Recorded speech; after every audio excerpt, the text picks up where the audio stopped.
Yes news में आप सभी दर्शकों का स्वागत है। मैं आपके साथ इलियास बड़ेघर। आइए देखते हैं आज की खबर क्या कहती है। अस्सलाम वालेकुम, मेरा नाम जाकिर, हम ऑटो वाले हैं। हमारे को ऑटो नहीं मिल, गैस नहीं मिल रही। बीजापुर में तकलीफ है। 3 पंप हैं बीजापुर एलपीजी के, तीनों पंप के अंदर गैस नहीं है। फिर भी हमारा मसला हल नहीं हो रहा है। देखो, गवर्नमेंट से हम अप्लाई कर रहे हैं, हमारी ये समस्या को हल करो।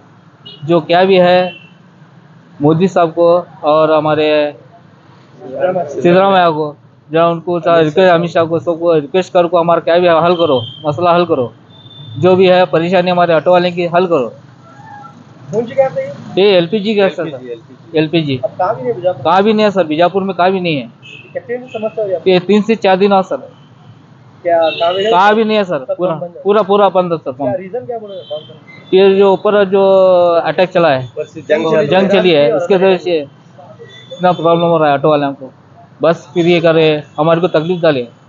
फिर भी क्या है, लोग क्या है, ऑटो ऑटो ज़्यादा ऑटो चलता है बीजापुर में। अक्सर लेडीज़ का सर क्या है, बस फ्री है, वो भी हमारे को परेशान करे। इसका मसला हल करो तुम, जल्द से जल्द जल्दी करो। हाँ, यहाँ गैस जल्दी आज से चालू करो, उनको बोल रहे हैं। पहले क्या था रेट गैस का? गैस का सर 55 था सर। उसके बाद में क्या रेट वगैरह बढ़ा देगा जंग के बाद? अब 80 रुपये करे सर। उसके बाद से गैस ही बंद हुई सर। क्या पंप वाले क्या बोल रहे हैं आपको? क्या नहीं सर, जो 3-4 दिन ऊपर से ऑर्डर आए बाद उन्होंने चालू करने वाले हैं, बोल रहे हैं। क्या तुम्हारी मांग है? कितने ऑटो वाले यहाँ पे रहते हैं? 100 से 150 ऑटो है सर, अभी फिलहाल आने वाले हैं। इंशाल्लाह देखेंगे अब इसके बाद क्या है, ये करेंगे तो बोल। अभी आप यहाँ से रहे तो आपके ऑटो कैसा चलेंगे? क्या सर, क्या भी हल नहीं है सर, सिवाय गैस के सिवा क्या भी नहीं है सर। पेट्रोल से एवरेज नहीं आ गया, नहीं आता सर ऑर्डर। शीट का रेट भी कम है। भी है शीट का, वो तुम 10 रुपये मांगे तो भी 10 रुपये देते सर। यहाँ सब करंट के ऑटो भी आए, इलेक्ट्रिकल ऑटो भी आए, वो परेशान करे। जो आता वही लेके जाता सर। हम एलपीजी ऑटो वाले क्या करना सर, हमारी परेशानी हल करो सर। हम जाकिर सर। ಮೀಡಿಯಾ ಕೇಂದ್ರ ಸರ್ಕಾರಕ್ಕೆ ನಾವು ಆಟೋನು ಗ್ಯಾಸ್ದಿಂದ ದುಡಿದು ನಮ್ಮ ಹೊಟ್ಟಿ ಪಾಡಿಗಾಗಲಿ, ನಮ್ಮ ಸಂಸಾರ, ನಮ್ಮ ಹೆಂಡ್ರ ಮಕ್ಕಳಿಗಾಗಲಿ ನಾವು ಇದ್ರ ಮ್ಯಾಗೆ ನಮ್ಮದು ಮನೆ ನಡೆಯೋದು. ಗೋರ್ಮೆಂಟ್ ಸರ್ಕಾರ ಎಲ್ಲ ಫ್ರೀ ಮಾಡಿ ನಮ್ಗೆ ಇಲ್ಲಿಗೆ ತಂದು ಇಟ್ಟೈತಿ. ನಮ್ಮದು ಸೊಂಟಾನಿ ಮುರಿದಂಗೆ ಆಗ್ಬಿಟ್ಟೈತ್ರಿ ಈಗ. ಯಾಕಂತಂದ್ರೆ ಈ ಸಿಟಿದಾಗ ಫ್ರೀ ಮಾಡಬಾರ್ದಿತ್ತು. ನೀವು ಲಾಂಗ್ ರೂಟ್ ಫ್ರೀ ಮಾಡಿದ್ರೆ ನಡೀತಿತ್ತು. ಅಂದ್ರೂ ಇಷ್ಟು ಯಾಕೆ ಇರುವಲ್ಯಾಕಂತೇಳಿ ನಾವು ದಬ್ಬಿ ಹೊಂಟಿದ್ರು ಸಹ ಈಗ LPGನೂ ಬಂದ್ ಮಾಡಿಬಿಟ್ರ ಸರ. ನಾವು ಹೊಟ್ಟಿಗೆ ಏನು ತಿನ್ಬೇಕು, ನಾವೇನು ಉರುಳು ಹಾಕೊಂಡು ಸಾಯ್ಬೇಕು, ಏನು ಮಾಡ್ಬೇಕು ಹೇಳ್ರಿ ಸರ. ಅದಕ್ಕೆ ನಮ್ಮ ಈ ಸರ್ಕಾರ, ನಮ್ಮ ಸಿದ್ದರಾಮಯ್ಯ ಆಗಲಿ ಅಥವಾ ಮೋದಿ ಸರ್ಕಾರ ಆಗಲಿ, ಅಮಿತ್ ಶಾ ಸಾಹೇಬರಾಗಲಿ, ಇವ್ರ ಹೊತ್ತಿಂದ ನಾವು ರಿಕ್ವೆಸ್ಟ್ ಬೇಡ್ತಾ ಇದ್ದೀವಿ, ನಮ್ಗೆ ಏನಾರ ಮುಂದೆ ಜೀವನ ಸಾಗಿಸ್ಲಿ ಅಂತ ಹೇಳಿ ಇದನ್ನ ಚಾಲು ಮಾಡ್ರಿ. ಮೇಲೆ ಜಂಗ್ ನಡೀತಾ ಇದೆ, ಅದು ನಡೀತಾ ಇದೆ, ಇದ್ರೂ ಸಹ ನಮ್ಗೆ ಏನಾರು ಮಾಡಿ ಒಂದು ಹೆಲ್ಪ್ ಮಾಡುವಂಗೆ ಮಾಡ್ರಿ ಸರ. 2 ಮಾತುಗಳನ್ನು ಹೇಳಿ. ಪಂಪ್ ಅವರು ಈಗಾಗಲೇ MB ಪಾಟೀಲ್ ಅವರು ಸಹ ಇದೇ ರೀತಿ ಹೇಳಿದರು. ಆದ್ರೆ ಇವ್ರು ಏನತ್ತಾರ, ಮ್ಯಾಗಿಂದ ಚಾಲು ಆದ್ರೆ ನಾವು ಮಾಡ್ತೀವಿ ಅಂತ ಹೇಳಿ ಬಂದ್ ಮಾಡಿಬಿಟ್ಟಾರ ಸರ್ ಈಗ. ಅದಕ್ಕೆ ನಾವು ಹೆಂಗೆ ಮಾಡಬೇಕು, ಅವ್ರು ಯಾವಾಗ ಚಾಲು ಮಾಡಬೇಕು, ನಾವು ಯಾವಾಗ ದುಡಿದು ನಮ್ಮ ಹೆಂಡ್ರ ಮಕ್ಕಳನ್ನ ಇವೆಲ್ಲ ಈದಾಗಲಿ ಹಬ್ಬಗಳಾಗಲಿ ನಾವು ಏನಂತ ಮಾಡ್ಬೇಕು ಸರ, ನೀವೇ ಹೇಳ್ರಿ. ಇದಕ್ಕೊಂದು ದಾರಿ ತೋರಿಸ್ರಿ. ಈಗ ಒಂದು 3-4 ದಿನ ಆಯ್ತು ಸರ್. ಈಗ ಹಾ ಸರ, ಕಾರಣ ಏನು, ಮೇಲ್ಗಡೆ ಜಂಗ್ ನಡೀತಾ ಇದೆ, ಅದಕ್ಕೆ ಕಾರಣದಿಂದ ಇಲ್ಲಿ ಗ್ಯಾಸ್ ಬಂದ್ ಮಾಡಿದ್ರು, CNG ಗ್ಯಾಸ್ ಬಂದ್ ಮಾಡಿದ್ರು. ಇದರದಿಂದ ಏನು ಜಂಗ್ ನಡೆಯೋದು ಸಾಲ್ವ್ ಆಗ್ತತ್ರಿ. ಅದಕ್ಕೆ ನಮ್ದು ಇದು ಚಾಲು ಮಾಡಿದ್ರೆ ನಾವು ಏನಾರ ನಮ್ಮ ಉಪಜೀವನವನ್ನು ಸಾಗಿಸ್ತೀವಿ ಅಂತ ಹೇಳಿ ನಾವು ಹೇಳ್ತಾ ಇದ್ದೀವಿ ಸರ. ಇವತ್ತು ಪಂಪಿಗೆ ಬಂದಿವಿ ಸರ್, ಇವ್ರ ಕಡೆ ಸ್ಟಾಕ್ ಇಲ್ಲ ಅಂತ ಹೇಳ್ತಾರೆ. ಮ್ಯಾಗಿಂದು ಎಲ್ಲ ಕಡೆ 3 ಪಾಯಿಂಟ್ ಬಿಜಾಪುರದಾಗ ಬಂದದಾವ್ರಿ. ಅದಕ್ಕೆ ಅವ್ರು ಏನಂತಾರೆ, ಮ್ಯಾಗಿಂದ ಆದೇಶ ಕೊಟ್ರೆ ನಾವು ಇದನ್ನು ಚಾಲು ಮಾಡ್ತೀವಿ ಅಂತ ಅವ್ರು ಹೇಳ್ತಾರೆ. 3-4 ದಿನ ಆಯ್ತು, ದಾರಿ ಕಾಯ್ಲಾಕತ್ತೀವಿ ಸರ್. ಮತ್ತು ಇನ್ನು ಮುಂದೆ ನಾವು ಏನು ಮಾಡ್ಬೇಕು ಅದನ್ನು ಹೇಳ್ಬೇಕಂತ ಹೇಳಿದ್ರು ಸಹ ನಮ್ದು ಯಾರು ಕೇಳೋರು ದಿಕ್ಕಿಲ್ರಿ ಸರ್. ಈಗ ನಮ್ಮ DC ಆಗಲಿ ಅಥವಾ ಬಸನಗೌಡ ಸಾಹೇಬರಾಗಲಿ ಇದಕ್ಕಾರ ಒಂದು ಸ್ವಲ್ಪ ಏನಾರು ರಿಕ್ಸ್ ಮಾಡಿದ್ರೆ ಮ್ಯಾಗ ಅವರು ಹೋಗಿ ಏನಾರು ಒಂದು 2 ಮಾತುಗಳನ್ನು ಹೇಳಿ ನಮ್ಗೆ ಸಾಲ್ವ್ ಮಾಡುವಂಗೆ ಮಾಡಲಿ ಅಂತ ನಾವು ಅವರಿಗೆ ಕೈ ಮುಗಿದು ಧನ್ಯವಾದಗಳನ್ನು ಹೇಳ್ತಾ ಇದ್ದೀವಿ ಸರ. ಈಗ ಎಲ್ಲ ಆಟೋನೇ ಬಂದ್ ಆಗ್ಬಿಟ್ಟಾವ ಸರ್. ಈಗ ಈ ಚಾರ್ಜರ್ ಗಾಡಿಗಳು ಬಂದರೆ ತೀರಾ ನಮ್ಮನ್ನು ಮತ್ತಿಷ್ಟು ಕುದಿಗೆ ಮ್ಯಾಗ ಕೈ ಇಟ್ಟು ಇದು ಮಾಡ್ದಂಗೆ ಆಗೈತ್ರಿ. ಯಾಕಂತಂದ್ರೆ 10 ರೂಪಾಯಿ ದುಡಿಯೋದು ಅವ್ರು 8 ರೂಪಾಯಿ ಹಂಗೆ ಹೊಡಿತಾರೆ ಸರ್ ಅವ್ರು. ಯಾಕಂದ್ರೆ ಅವ್ರಿಗೆ ಗ್ಯಾಸ್ ಇಲ್ಲ, ಡೀಸೆಲ್ ಇಲ್ಲ, ಪೆಟ್ರೋಲ್ ಇಲ್ಲ, ಕರೆಂಟ್ ಮ್ಯಾಗ ದುಡಿತಾರೆ, ಓಡಾಡ್ತಾರೆ. ಅವು ಎಲ್ಲ ಹೊರಗೆ ಹಾಕ್ಬೇಕು ಸರ್. ಅವು ಗ್ರಾಮೀಣವು ನಾವು ಇಲ್ಲಿ ಪರ್ಮಿಟ್ ಕೊಟ್ಟು ನಾವು ಏನು ಮಾಡ್ದಂಗೆ ನಮ್ಮ ಫಾಯ್ದೆ ಅವರೆಲ್ಲ ತಗೊಳತ್ತಾರ ಸರ್. ಅವರು ಮ್ಯಾಗಿಂದು ಬಸ್ಗಳು ಎಲ್ಲ ಫ್ರೀ ಮಾಡಿ ಅದನ್ನೂ ಎಲ್ಲ ನಮ್ಗೆ ಲಾಸ ಮಾಡಿ ನಮ್ಗೆ ಹೆಡಕ್ ಮುರಿದಂಗೆ ಆಗೈತೆ ರೀ. ಬ್ಯಾಂಕಿಂದಾಗಲಿ ಫೈನಾನ್ಸ್ದಾಗಲಿ ಒಂದು ಬ್ಯಾಂಕಿಂದ ಇವು ಎಲ್ಲ ಆಟೋಗಳು ಇದ್ರ ಮ್ಯಾಗಿದ್ದು ಕಂತಿನ ಮ್ಯಾಗಿದ್ದು ನಾವು ಸಾಲ ಮಾಡಿ ಕೆಲವರು ಸತ್ತು ಹೋಗ್ಯಾರ ಸರ್. ಸಾಲ ಮಾಡಿ ಉರುಳು ಹಾಕ್ಕೊಂಡು ಕಂತಿನ ಸಂಬಂಧ ಬಜಾಜ್ ಫೈನಾನ್ಸ್ ಅವರು ನಮ್ಗೆ ಇಲ್ಲಿ ತಂದು ಇಟ್ಟಾರ ಸರ್. ಬಡ್ಡಿಗೆ ಬಡ್ಡಿ ಓಡಿ ಪೆನಾಲ್ಟಿ ಇದನ್ನೆಲ್ಲ ಹಾಕಿ ಈ ರೀತಿ ತಂದಿಟ್ಟಾರ ಸರ್.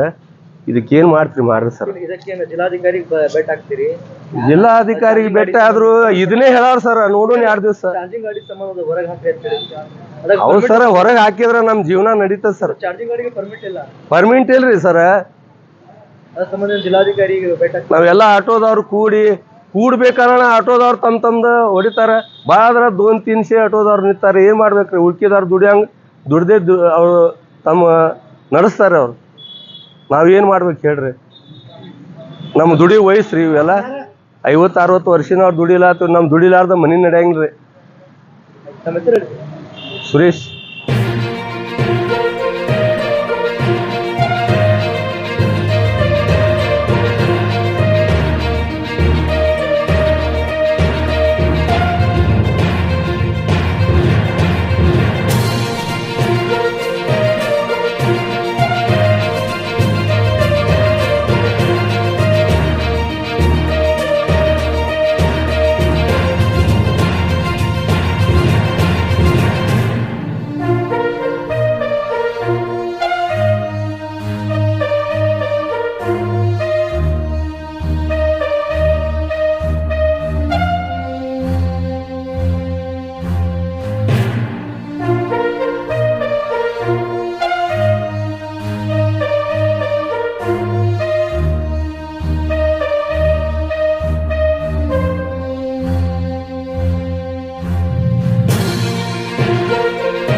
दोस्तों, क्या आप तैयार हैं अपना असली रूप दिखाने के लिए, अपने अंदर छुपे उस शेर को जागृत करने के लिए? आज से शुरू होती है आपकी नई journey pro body line fitness के साथ।